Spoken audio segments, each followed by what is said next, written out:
Seat बंटवारे के मामले में घाटे में रही एसपी। क्या बीएसपी संग गठबंधन से एसपी को नुकसान होगा? आगामी लोकसभा चुनाव में बीजेपी को घेरने के लिए बीएसपी संग हाथ मिलाकर एसपी प्रमुख अखिलेश यादव भले ही खुश नजर आ रहे हों, लेकिन जमीनी हकीकत कुछ और ही बयां कर रही है। इसका अंदाजा शायद एसपी संरक्षक मुलायम सिंह यादव को भी है। शायद यही वजह है कि उन्होंने हाल ही में यहाँ तक कह दिया कि लड़ने से पहले ही आधी सीटें एसपी ने दे दी।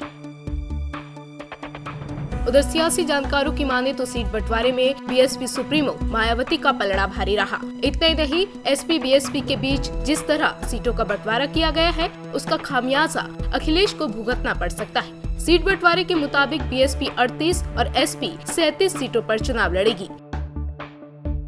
जानकारों की माने तो ये सियासी मजबूरी ही है कि जिन सीटों पर पिछले लोकसभा चुनावों में जिन लोकसभा सीटों पर एसपी आज तक कभी अपना खाता नहीं खोल सकी और पिछले चुनावों में बीएसपी के प्रत्याशी भी पीछे थी, वहां भी अब एसपी चुनाव लड़ेगी। सीटों की ऐसी मजबूरी वाला बंटवारा बीएसपी की ओर से 30% सीटों पर और एसपी की ओर से भी तकरीबन 30% सीटों से ज्यादा हुआ।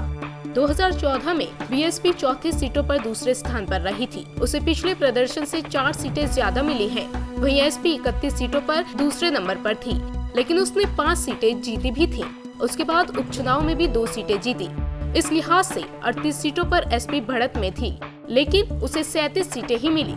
लोकसभा के चुनावों में लखनऊ की सीट पर एसपी ने आज तक अपना खाता नहीं खोला, जबकि सीटों के बंटवारे में लखनऊ एसपी को मिली। पिछले चुनाव के वोटिंग फीसदी भी देखें तो लखनऊ लोकसभा सीट पर बीएसपी का वोट प्रतिशत एसपी के मुकाबले ज्यादा था।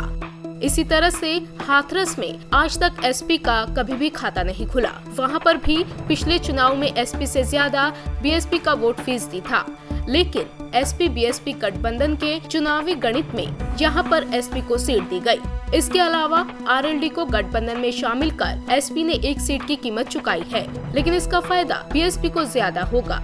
इसकी वजह है कि आरएलडी के प्रभाव वाली पश्चिमी यूपी की ज्यादातर सीटें बीएसपी के खाते में गई हैं।